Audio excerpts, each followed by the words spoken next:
Before I give my homily, my friends, I just want to give a few short comments about the Catholic schools, and you'll be hearing more of that after communion, so I will be brief with that.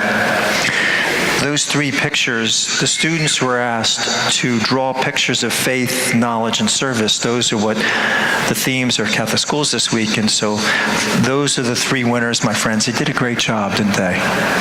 That's wonderful.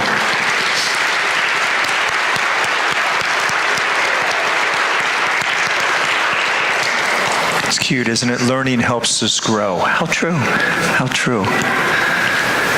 You know, I'd just like to thank Mrs. Love. Stand up, Ange. That's the principal, Mrs. Love. Isn't that a great name for a principal of an elementary school? Mrs. Love. But she's doing a great job, so thanks, Ange. And the teachers, come on, teachers and aides, stand up so people recognize who you are.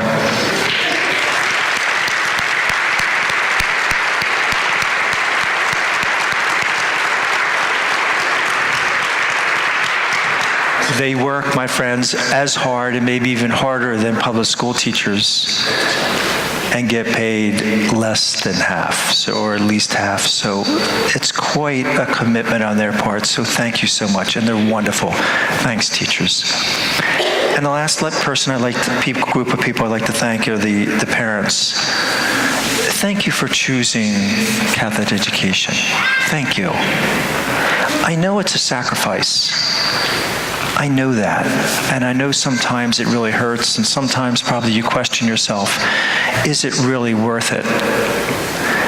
You know, one of the jobs as parents is to do what, among other things, is to teach values, right? You want your child to have a set of values, right? Every parent does, and they want them to live according to these patterns. But you know, when those values are reinforced at school, they become reinforced in the child. And you cannot, my friends, put a price to that.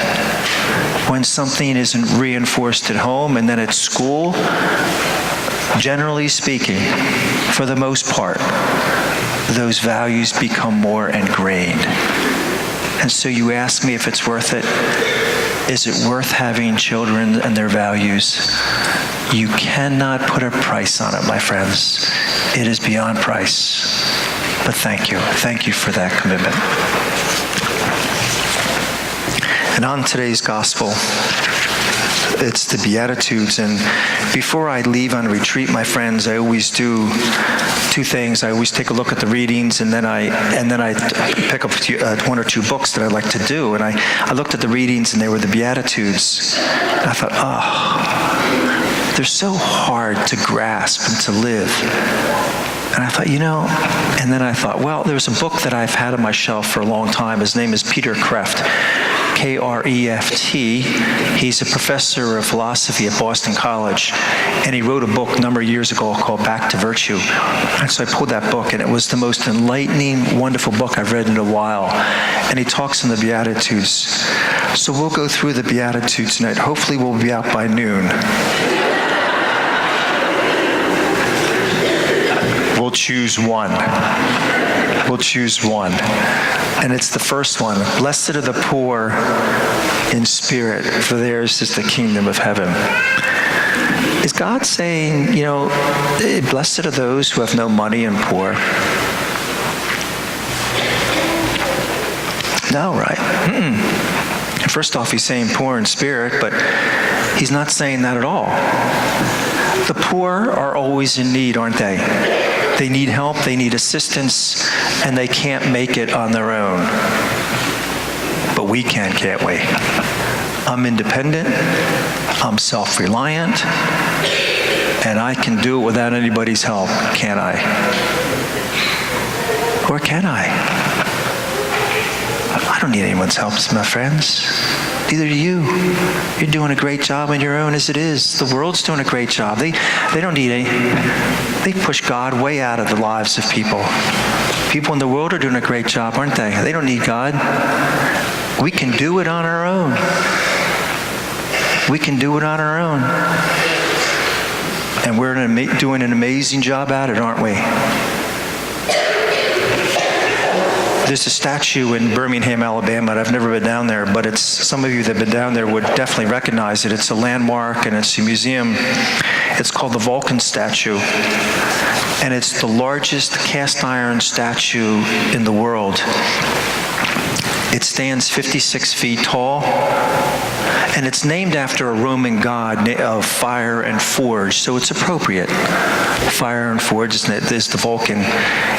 The statue itself weighs 120,000 pounds and stands on a pedestal 123 feet.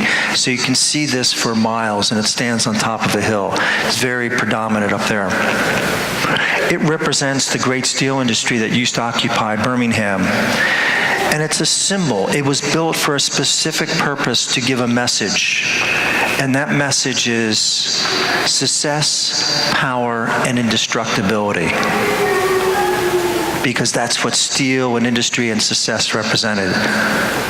It represented success, it represented indestructibility,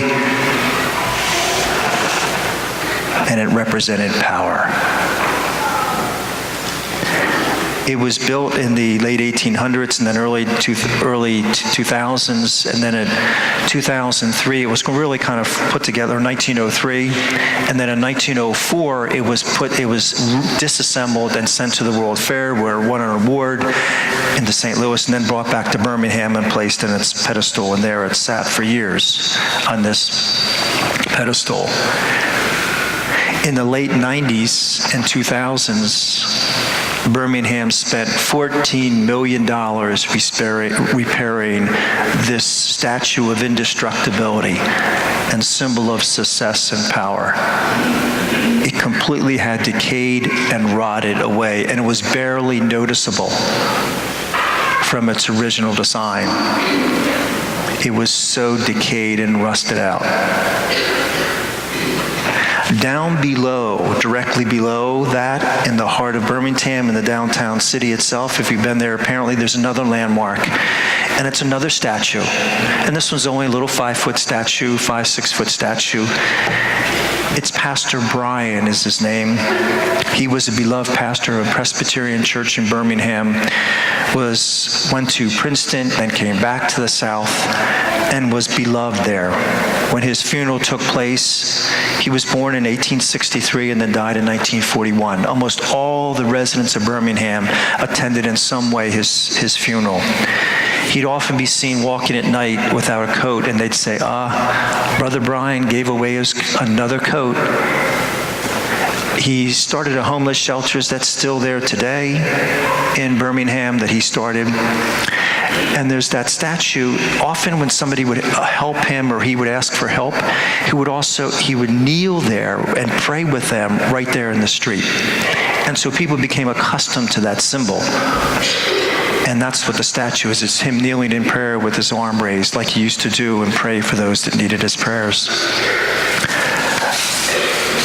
But I thought, isn't it interesting when you look at those, it's like a symbol of life, isn't it? Those two statues.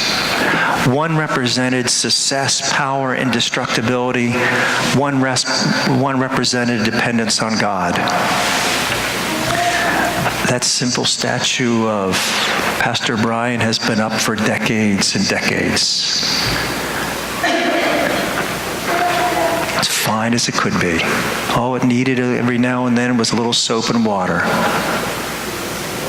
But that statue of the Vulcan decayed and rusted out. It's a symbol of life, isn't it? One needed God and one didn't. One depended on God and one didn't. One remains and the other doesn't. One represented power, strength, and indestructibility and success. One was a recognition that maybe I need a God in my life. You see, that's what we do at church, my friends. We come here to receive someone. Why? Because we need his strength to live, work, and act in a certain way, don't we? We need him, my friends. And when we recognize that, like the poor, the kingdom of heaven is ours. God bless you.